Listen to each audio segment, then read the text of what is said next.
Hi hello ಎಲ್ರಿಗೂ ನಮಸ್ಕಾರ. ಇಲ್ಲೊಂದು ಫ್ಯಾನಲ್ ಬೋಲ್ಟ್ ಟೆಸ್ಟಿಂಗ್ ಬಂದಿದ್ದೀನಿ. ಏನು ಟ್ರಬಲ್ ಅಂದರೆ ಜಾಸ್ತಿ ಸೌಂಡ್ ಬರ್ತಾ ಇದೆ. ಆ ಸೌಂಡು ಯಾಕೆ ಇಷ್ಟೊಂದು ಬರುತ್ತೆ ಅಂದ್ಬಿಟ್ಟು ನೋಡೋಣ ಬನ್ನಿ.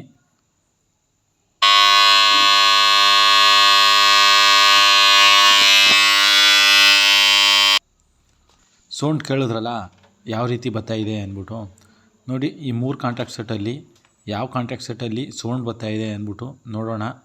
ಟೆಸ್ಟ್ ಮಾಡ್ತಾಯಿದ್ದೀನಿ ಇವಾಗ. ನೋಡಿ, ಟೆಸ್ಟಿಂಗ್ ಮಾಡಿಬಿಟ್ಟು ನೋಡೋಣ ಸೌಂಡ್ ಕೇಳಿ ಎಷ್ಟೊಂದು ಬರ್ತಾಯಿದೆ ಅಂದ್ಬಿಟ್ಟು. ಇದರಲ್ಲಿ ಏನು ತಿಳಿಯಿತು ಅಂದರೆ ಸೆಂಟ್ರು ಕಾಂಟ್ಯಾಕ್ಟ್ ಸೆಟ್ಟಲ್ಲಿ ಸೌಂಡ್ ಬರ್ತಾಯಿದೆ. ಆ ಸೆಂಟ್ರು ಕಾಂಟ್ಯಾಕ್ಟ್ ಸೆಟ್ನ ಓಪನ್ ಮಾಡಿಬಿಟ್ಟು ಯಾಕೆ ಸೌಂಡ್ ಬರ್ತಾಯಿದೆ ಅಂದ್ಬಿಟ್ಟು ನೋಡೋಣ. ವಿಡಿಯೋನ ಕೊನೆ ತನಕ ನೋಡಿ, ಲೈಕ್ ಮಾಡಿ, ಸಬ್ಸ್ಕ್ರೈಬ್ ಮಾಡ್ಕೊಳ್ಳಿ. ವಿಡಿಯೋ ಇಂಟ್ರೆಸ್ಟ್ ಆಗಿರುತ್ತೆ.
Contact set open ಮಾಡಾಯಿತು.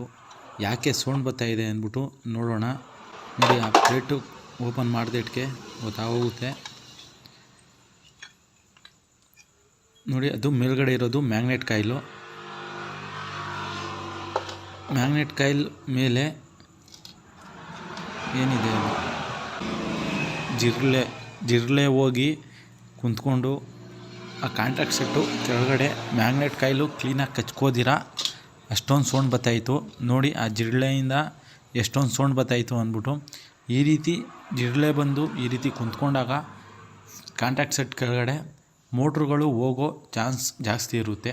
ಯಾಕಂದರೆ ಕರೆಂಟು ಪಾಸ್ ಆಗಲ್ಲ ಮೇಲ್ಗಡೆ ಕಾಂಟ್ಯಾಕ್ಟ್ ಕಿಟ್ಸ್ಗಳಿಂದ. ಮೋಟ್ರುಗಳು ಟ್ರಬಲ್ ಆಗೋ ಚಾನ್ಸ್ಗಳು ಜಾಸ್ತಿ ಇರುತ್ತೆ. ನಿಮ್ಮದೇನಾರ ಫ್ಯಾನಲ್ ಬೋರ್ಡ್ಗಳು ಈ ರೀತಿ ಸೌಂಡ್ಗಳು ಬರ್ತಾಯಿದ್ರೆ ನೀವು ಒಂದು ಸತಿ ಸರ್ವಿಸ್ ಮಾಡಿಸ್ಕೊಳ್ಳಿ. ಸರ್ವಿಸ್ ಮಾಡಿಸ್ಕೊಂಡ್ರೆ ನಿಮಗೆ ಒಳ್ಳೆಯದು. ಯಾಕೆ ಹೇಳ್ತಾ ಇದ್ದೀನಿ ಅಂದರೆ, ನಾನು ಮೋಟ್ರು ಕಂಟ್ರೋಲ್ ಮಾಡೋದೇ ಫ್ಯಾನಲ್ ಬೋರ್ಡ್ಗಳಲ್ವಾ. ಮೋಟ್ರು ಕಂಟ್ರೋಲ್ ಮಾಡೋಕ್ಕೆ ಫ್ಯಾನಲ್ ಬೋರ್ಡ್ ಕೊಡದೇ ಹೋಗಿದ್ದರೆ ಡೈರೆಕ್ಟು ಮೇಸೆ ಕೊಟ್ಬಿಟ್ಟು ಮೋಟ್ರು ರನ್ ಮಾಡ್ಬೋದಲ್ಲ. ಯಾಕೆ ನೀವು ಫ್ಯಾನಲ್ ಬೋರ್ಡ್ ಯೂಸ್ ಮಾಡ್ತಾಯಿದ್ದೀರಿ? ಅದಕ್ಕೆ ನೀವು ಯಾವ ರೀತಿ ಗಾಡಿಗೆ ಸರ್ವಿಸ್ ಅಂದ್ಬಿಟ್ಟು, ಆಯಿಲ್ ಸರ್ವಿಸ್ ಅಂದ್ಬಿಟ್ಟು ಯಾವ ರೀತಿ ಮಾಡಿಸ್ತೀರೋ ಆ ರೀತಿ ಫ್ಯಾನಲ್ ಬೋರ್ಡ್ಗಳನ್ನು ಅಷ್ಟೇ ನೀವು 1 ವರ್ಷಕ್ಕೆ ಒಂದು ಸತಿ ಸರ್ವಿಸ್ ಮಾಡಿಸ್ಕೊಳ್ಳೇಬೇಕು. ಮಾಡಿಸ್ಕೊಂಡ್ರೆ ಈ ರೀತಿ ಟ್ರಬಲ್ಗಳು ಬರೋಲ್ಲ, ಮತ್ತು ಮೋಟ್ರ್ ಟ್ರಬಲ್ ಬರೋಲ್ಲ. ಒಬ್ಬೊಬ್ಬರು ಹೇಳ್ತಾರೆ, ಅಯ್ಯೋ ನಮ್ಮ ಫ್ಯಾನಲ್ ಬೋರ್ಡು 10 ವರ್ಷ ಆಯಿತು, 3 ವರ್ಷ ಆಯಿತು, 4 ವರ್ಷ ಆಯಿತು, ಏನು ಟ್ರಬಲ್ ಇಲ್ಲ ಅಂತ. ಅವ್ರ ಹಣೆ ಬರ ಚೆನ್ನಾಗಿದೆ, ಅದಕ್ಕೆ ಚೆನ್ನಾಗಿ ಓಡ್ತಾ ಇರುತ್ತೆ. ಈ ರೀತಿ ಆದಾಗ ಏನು ಮಾಡೋಕ್ಕಾಗುತ್ತೆ ನಾವು? ಅದಕ್ಕೆ ನೀವು ಫ್ಯಾನಲ್ ಬೋರ್ಡ್ಗಳನ್ನ ಸರ್ವಿಸ್ ಮಾಡಿಸ್ಕೊಳ್ಳಿ. ಈ ರೀತಿ ಟ್ರಬಲ್ಗಳಾಗಲ್ಲ. ಮೋಟ್ರ್ ಕೇಬಲ್ ಸುಡೋದು ಯಾವುದು ಟ್ರಬಲ್ಗಳು ಬರೋಲ್ಲ. ಮೋಟ್ರ್ ಹೋಗೋದು ಮತ್ತು ಫ್ಯೂಸ್ಗಳು ಪದೇ ಪದೇ ಸುಟ್ಟೋಗೋದು.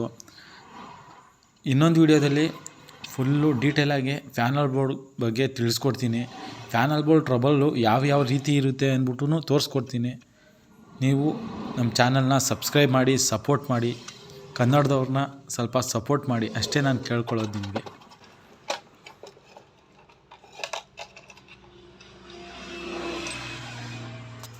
ನೋಡಿ, ಕಾಂಟ್ಯಾಕ್ಟ್ ಸೆಟ್ಟು ಕ್ಲೀನ್ ಮಾಡಿಬಿಟ್ಟು ಒಂದು ಸತಿ ಟೆಸ್ಟ್ ಮಾಡ್ಕೊಳ್ಳೋಣ, ಸೌಂಡ್ ಬರುತ್ತೋ ಇಲ್ವೋ ಅಂದ್ಬಿಟ್ಟು.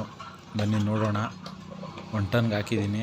1 ಟನ್ಗೆ ಹಾಕ್ಬಿಟ್ಟು ಟೆಸ್ಟ್ ಮಾಡೋಣ. ಮ್ಯಾಗ್ನೆಟ್ ಕಾಯಿಲ್ ಕೊಟ್ಬಿಟ್ಟು ಯಾವ ರೀತಿ ಸೌಂಡ್ ಬರುತ್ತೆ ಅಂದ್ಬಿಟ್ಟು ನೋಡಿ.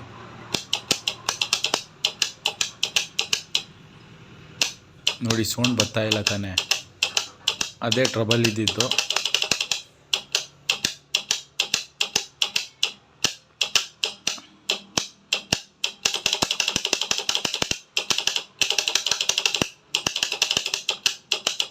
ಪ್ಯಾನಲ್ ಬೋರ್ಡ್ ಬಗ್ಗೆ ಅಲ್ಪ ಸ್ವಲ್ಪ ತಿಳ್ಕೊಂಡಿದ್ದೀನಿ. ಏನಾರ ನಾನು ಜಾಸ್ತಿ ಮಾತಾಡಿದರೆ ಬೇಜಾರು ಮಾಡ್ಕೊಳ್ಳೋಕೆ ಹೋಗಬೇಡಿ. ಚಾನಲ್ನ ಸಬ್ಸ್ಕ್ರೈಬ್ ಮಾಡಿ, ಲೈಕ್ ಮಾಡಿ, ಇದೇ ರೀತಿ ಕನ್ನಡ ಯೂಟ್ಯೂಬರ್ನ ಸಪೋರ್ಟ್ ಮಾಡ್ತಾಯಿರಿ.